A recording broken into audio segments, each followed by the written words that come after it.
My name is Dr. Kevin Pecca.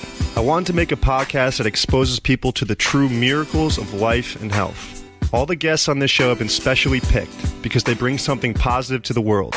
They have some of the most amazing and inspiring life stories. These people have a passion for living, healing, and leaving the world better than they found it.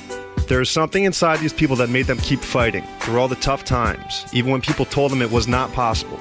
They carried on and made their lives beautiful again. And now they are sharing their experiences with the world. This is the Expect Miracles podcast. Enjoy the show.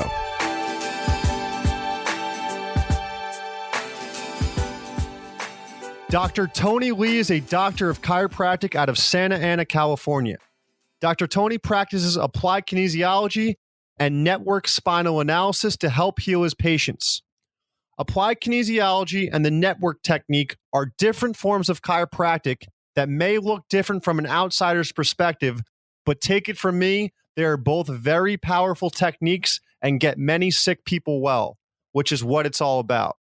Dr. Tony explains the power behind muscle testing and how clearing out the interference in the nervous system can open up gateway channels to living a happy and healthy life. Please welcome Dr. Tony Lee.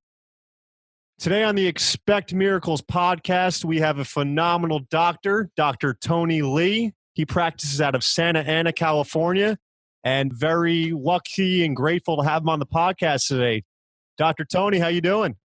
I'm doing well. Thank you so much, Dr. Kevin.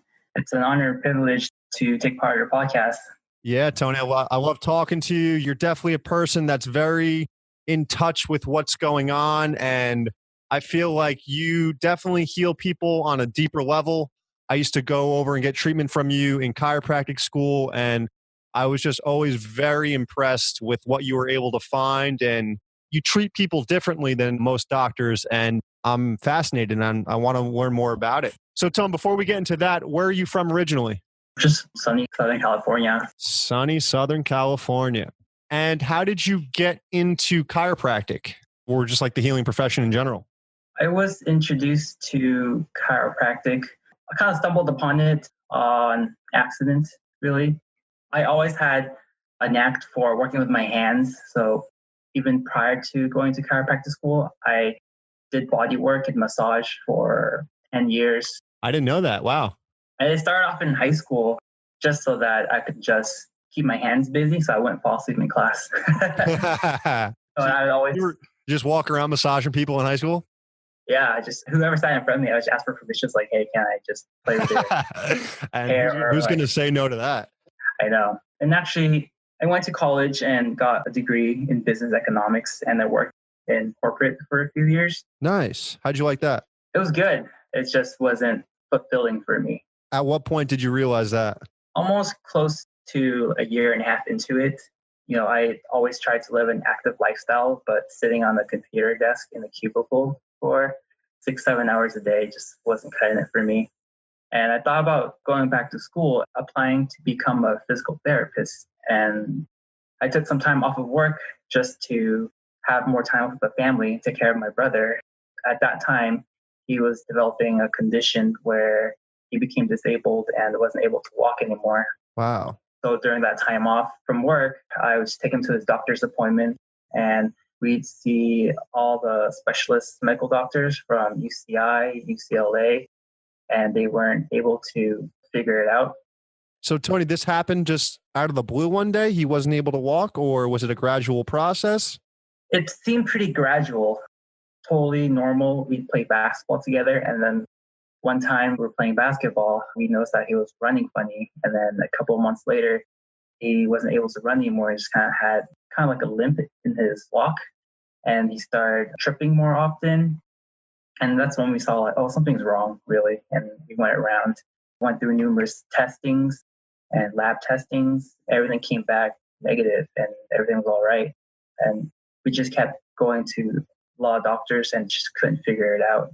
In the meantime, they would just kind of manage his symptoms with medications, and he was on muscle relaxants and various other medications. But it came to the point where he was taking medications and it was working, and then it would stop working, so we had to increase the dosage. And it came to the point where he was on such a high dosage where when you look into his eyes, you just knew that he wasn't there anymore. Yeah, just stared right through you. Yeah. And then a family friend introduced us to a chiropractor. And then it doesn't hurt to try. We've tried everything else. So we're just always open minded and looking for solutions. I think that's huge when it comes to healing because you tell a lot of people about some amazing techniques, and understandably, some people either take the advice or leave it. But I feel like you always got to be that invitation to give that to people and just say, hey, maybe you can try this. Yeah, definitely. And so we checked out the chiropractor and learned about how she practices. And she utilizes a technique called applied kinesiology. And that's how I was first exposed to it. And so she worked with him and was able to wean him off the muscle relaxants and kind of achieve the same results without the prescription drugs. And so it was through her. She helped him and she asked me what I was up to. And I said that I was applying for physical therapy. And that's when she told me that I should look into chiropractic instead because we work with the nervous system and that controls all functions of the body. And it just made sense to me. And that literally, that 10-minute conversation just changed the trajectory of what I pursued. So, what is applied kinesiology? I mean, is it a chiropractic technique or is it something that a bunch of different doctors use? Or The originator of applied kinesiology is a chiropractor, but a lot of other professions are able to learn and utilize it. You know, there's dentists that learn applied kinesiology, physical therapists, medical doctors. And basically, it's just a system of evaluating how the body reacts to different stimuli when it's applied and how the nervous system reacts to it. And so the basis of applied kinesiology is called the triad of health, where it's structure, chemical, and mental, just in line with chiropractic principles of trauma, thoughts, and toxins. And so we want to have a balanced triangle, like equilateral triangle, nothing obtuse, right? Just have all sides balanced. And so chiropractic is known more commonly as structure, getting adjusted structurally. And some people say like, oh, my adjustments doesn't hold. There's something more to it. And so we know that food and feel is very important, our input into the body. And so then one side of the triangle is chemical. So it's like, what kind of food are you eating? Is it diet? And try to change the foods so that the body can be functioning at its optimal, essentially. Hope that makes sense. absolutely. I always give the analogy of, when you buy like a nice expensive car, you want the top of the line feel for it, Yeah, absolutely. Same thing for our bodies. It's working very hard for us. So we want to eat the right food to keep us nourished so we can function at our best. Yeah, what you put in is what you get out. So definitely. So that's mainly what applied kinesiology is about. So, Tony, when you look at somebody doing applied kinesiology, they do muscle testing. And it might look a little strange to some people, but it is highly effective. How does that work? My perspective of it, it's almost that you ask the body a question and then it responds through the muscle testing. Yes. Okay, so how does that work? Because it's unbelievable. So I just want to distinguish there's two types of muscle testing. Okay, what are they? So the first one that relates to applied kinesiology, AK muscle testing, is that you would isolate a specific muscle and then you would test it for its function. So for an example, what would it be? So let's say you're testing the deltoid. And so you have their arm out, elbow up, and you would push on it. And if it weakens, it can mean that the nerve to the area is not proper. And in AK, we look at the body as a whole. So know that the vertebrae misalignment affects the nerves and the nerves affects the muscles. And also the nerves goes to the organs and every muscle has a relationship to an organ. And it's kind of combining Eastern and Western medicine. In what way? With the relationship, how a muscle can be related to an organ, and then the organ has a specific emotion related to it too. Okay. So that's one way of muscle testing. What would be the other? The other way, as you mentioned, that you would use just an arm as a lever. This is just a strictly audio podcast. So you would have your arm out to 90 degrees and then, okay, just to give people a visual. And then what would happen? And then you would calibrate the arm for show me a response to a yes and show me a response to no. And once you calibrate it, you kind of ask the question and receive a response, kind of tapping into like the inner wisdom of the body. And Absolutely. talk about innate intelligence in chiropractic is that I'm not a very smart guy, Yes, you are, Tone. but I know that the body is smarter than me. And so if I were to meet someone for the first time, I don't know anything about them, but they live with themselves and their body remembers everything like a supercomputer. And so by using the muscle test and asking questions, I can get a response and tell me how to approach care for them, where to go.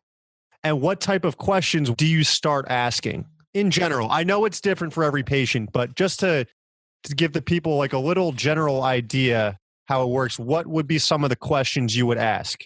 So I like to have an analogy just to have people understand because it's a little bit different type of work that they've been exposed to. And so I tell people your body is really similar to a computer. For a computer to work, you have to have all the hardware, the monitor, mouse, keyboard. And so for us, it's the physical, right? The bones, muscle, ligament.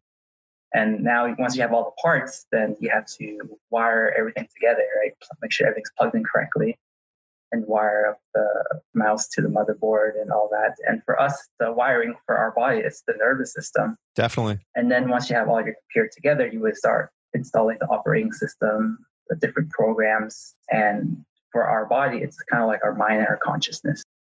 And so the questions I ask would be, where do I start?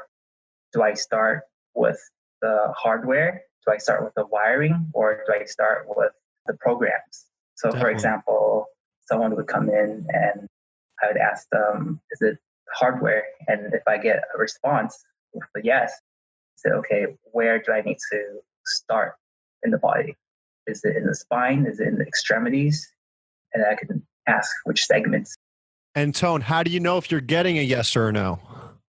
It varies with different practitioners, but for me, if they have their arm out and I push down on it, it's nice, strong, and stable, right? The body wants to be happy. And so the yes is when the arm stays intact, it stays locked. And when it's a no, then it's not congruent with them. And so the arm would dip a little bit. Definitely. And it varies from person to person. It could be like a huge dip or it could be like a minimal dip. But people can usually tell a difference. I remember when that one chiropractor came to our class and he was doing the muscle testing. He was literally, I forgot who got up on stage, but you can ask some personal questions like to the person, but not out loud, just kind of to themselves, and it will dip down. So you can figure out a lot about muscle, bone, tissue, all that, physical pain, but you could also dive into like emotional stuff and all that, right? Yes, that's an area that you can tap into as well. So it's literally their body giving the practitioner a yes or no, where to start, what to work on, and how we get this person healed and better. Yes. I'm only listening to the body. The body's guiding me to where I need to go. So Tone, that's amazing. So when you're getting the answers you need, what then do you do for the patient? Like, how do you treat somebody with applied kinesiology after the muscle testing? So depending on what system we're asking, is it the hardware, is it the wiring, then we would apply the chiropractic adjustment. Gotcha. Well, I remember I was getting one treatment from you and you were also seeing what I was deficient in. You were seeing if I was deficient in any minerals or vitamins. I think you put one, like a mineral in my hand. It might've been magnesium or something. And after the session, you told me to, just magnesium as an example, you told me to go get some magnesium because your body was showing me that it might be deficient in that. Is that something else that applied kinesiology can help with, like deficiencies in the body? Yes. So as I mentioned, applied kinesiology is just seeing how your body reacts to different stimuli. I remember working on you one time and I was working on the muscle and I wasn't able to strengthen it. And so a question asked was like, is there something else outside that I can add to the body? And it went to nutrition. And so I have kind of like a test kit.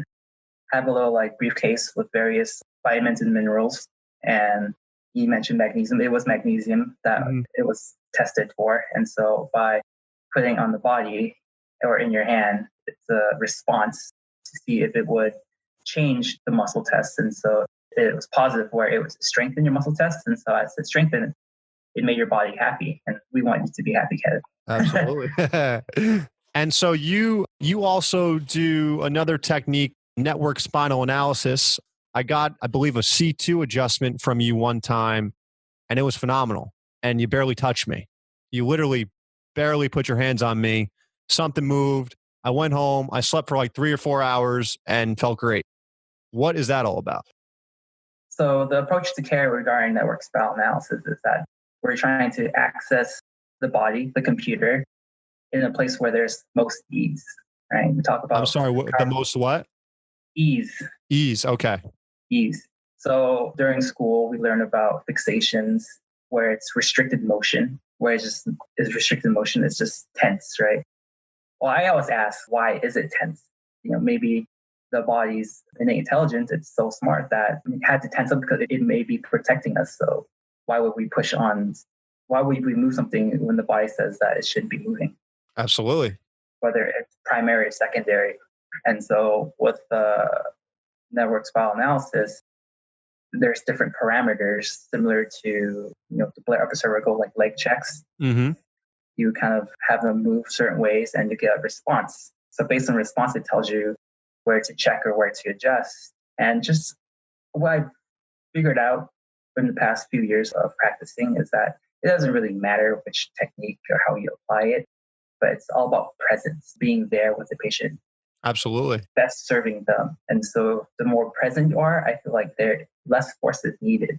And so rather than going against the body in their defense posture where it's stuck and restricted, you find a place where there's more ease and they're relaxed. So finding where if I barely touch an area, is there more breath? Are you breathing better, more air, kind of getting into the parasympathetic? Is that what they call like a gateway in NSA, or is that something different? Yeah, the contacts are at gateways. Okay. So what would be a gateway? Gateways are along the spine, very Mhm. specific areas all along the spine, mainly in the cervical region and in your sacral region. So, Tone, what type of people do you see at your office? Do you see a wide variety of cases? Are people gravitating towards you for certain conditions? What's your practice like? I always put out there into the universe that I want to work on the really difficult cases because it's more exciting. And so I really want to help people get through mental health, maybe seeing another practitioner, like a psychologist, and I just want to kind of support them in that way too. For me personally, I went through a lot of anxiety during school and depression. I had counseling, and the greatest impact was just to get adjusted, help me with all that. You noticed a big difference, like the anxiety and depression significantly decreased after adjustments? Yes. And so actually how I was first introduced to network spinal analysis is that we were preparing for boards part one, and I was really stressed during that week. And my first exposure to network after the entrainment, the network adjustment, I felt much more relaxed and ease and just didn't have to care worry. And so I knew that there was something going on that was different about this technique. And it helped me so much. And so I just want to share it with others too. What did you feel after your first network adjustment? I just relaxed, kind of similar to your experience, where it's just more relaxed and it's just so sleepy, Yeah. just calm, like not like a care in the world. Yeah. And which is what you needed too, because yeah, that was extremely stressful going through boards and not knowing what to expect. Chiropractic school in general for 3.5 years was incredibly stressful every day. Yeah. And so I see a lot of people coming in for anxiety and depression towards the mental health, or just like a high stressful life, their work stress, and they're not getting enough sleep because that's the sympathetic nervous system just in overdrive and trying to bring them back into a parasympathetic state.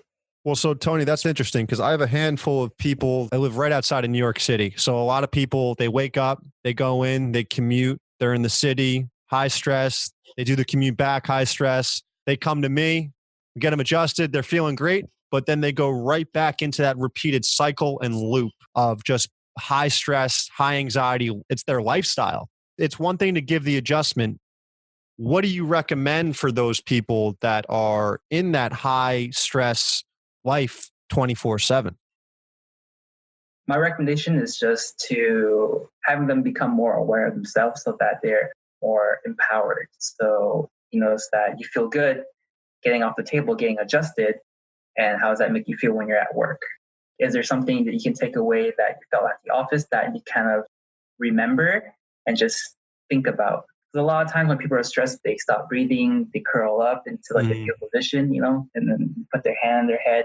And so if they would remember, bring awareness to them, like, well, at the office, this is how I felt, and see if they can enact the same feeling after getting adjustments in their life outside the office, then bringing more awareness, and they can control that more too. So it's all about input.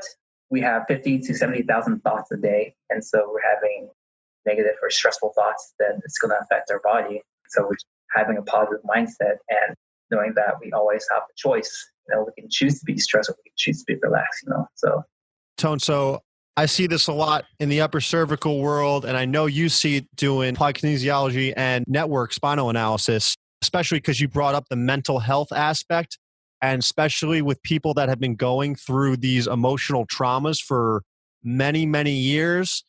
You get them adjusted, they feel great for X amount of weeks, and then the healing process starts. Do you see a lot of your patients where past emotional traumas come up and have to coach them through it and let them know, listen, this is part of the healing process. This is completely normal. Your body is healing. Do you ever experience that? I have actually. And so, like I said before, the body is a supercomputer. It memorizes everything. And so maybe you didn't have enough energy or resources available at that time to process the trauma. And so it's kind of like stuck in your back pocket. But as you get adjusted, you have more energy, resources, like things will start to show up from the past where you can process and move through it and learn and grow from it. There was one case where someone had chronic headaches and their atlas wasn't holding. They would get the adjustment, but it would come back. And as I learned more about the emotional aspect, atlas has association with allergies and for emotion. I also utilize neuro-emotional technique and kind of tapping into that realm. And so you can use muscle testing and figure out at which age and which emotion they were feeling. Oh, interesting. And so the most common one is like anger has relation to the liver, or sadness and grief is relation to the lungs. So after you find that through the muscle testing, do you vocally just bring it up with the patient and coach them through that emotional experience? What do you do once you know like what the emotional trauma was? I just let them know that there's an emotional component that's showing up too. And it's up to them whether they want to talk about it, be open about it or not. They don't have to tell me, but if I tell them and they think about it, then it's awareness for them. And they'll hold that snapshot of that time. And then I would deliver the adjustments and kind of release it. And so I've had people cry on the table after an adjustment. Yeah.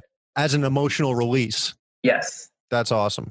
And so I've heard stories of that happening all the time. But when it first happened to me, I didn't know what to do. It's like, did I hurt them? Yeah. At first they would cry and then they would start laughing. Yeah. But yeah, just holding the space and just knowing that it's safe to do so for them. It means a lot to them. Definitely. So Tony, is there any other techniques you bring to the table? Or are those your main core group? Let's see, I talked about applied kinesiology, talked about network spinal, neuroemotional technique. That's the first time I'm hearing about this. So is it similar to AK with the muscle testing and all of that? I'm not familiar with that. It's similar, yeah. It's like applied kinesiology, AK, has set the foundation. And from there, different doctors kind of branched off to create different things with it. So there's total body modification, which works with like reflex points on the body. So utilizing not the AK muscle testing, but the other type of muscle testing. You just see if the wiring, your heart or your stomach, your lungs is functioning at 100%. So, Tone, for those that might be interested in applied kinesiology, or where can people find that technique to get treatment? So there is a website called ICAK, the International College of Applied Kinesiology. And so they can Google it, and there's a chapter in the US, there's a chapter in Europe, it's all over the world. You can learn about network spinal analysis. Just Google network spinal analysis, or it's epienergetics.com. Great. And where can people find you and your practice, Tone? Do you have a website? My website is www.bodhichitta chiropractic.com. And so the bodhicitta, which means awakening of the heart, awakening of the mind. Ooh, love that. That's great. And Tone, what is one piece of advice that you have taken with you for the years that you would like to share that's really resonated with you? So the biggest piece of advice that I've utilized a lot is just to believe in what you're doing, no matter what anyone else thinks. Just don't worry about what everyone else thinks. Just worry about yourself. How did you come to that? Was you going through something? I was always interested in things that weren't common. The way I practice is not very common, and learning various techniques, even going through school, a lot of teachers or other students be like, I don't know if that works. I don't know. Yeah. But I was exposed to it and I was just exploring. Don't stop exploring. Just find the truth out for yourself if it works or not. And so, yes, in the beginning when I was learning, I did question a lot, like, is it real? But I kept seeing results happen and I was just trying to figure out like why it works. And finally I accepted that it does work and I accept it and just help people, giving people hope when they've lost all hope is like the best feeling. Deal in hope, baby. Deal in hope. Well, Tone, thank you so much for coming on the podcast today. It's been a while. It was good catching up with you. Great guy. And if anybody's listening to this and wants to check out Dr. Tony Lee, we'll put his website and his other information at the bottom of the page and the blog post. So, Tone, thanks so much for coming on, and we'd love to have you on again anytime. Awesome. It was an honor. Thank you. Thanks so much, Dr. Kevin. Absolutely, Tone. Thank you, everyone, for listening. If you enjoy the podcast, subscribe, give us 5 stars, and leave a review. It really helps boost the podcast and spread the good word. My chiropractic practice is located in West Orange, New Jersey at Montclair Upper Cervical Chiropractic. You can also find us on Facebook at Montclair Upper Cervical Chiropractic. All of my information is on my website at drkevinpecca.com, drkevinpecca.com. You can subscribe to my YouTube channel at Dr. Kevin Pecca for podcast episodes, patient testimonials, and educational videos. I have daily affirmations and inspirational quotes on Instagram at Easel Affirmations, EASEL Affirmations. And if you have any questions, feel free to email me at drkevinpecca@gmail.com, drkevinpecca@gmail.com. Thank you, everyone, and have a great day. Cheers.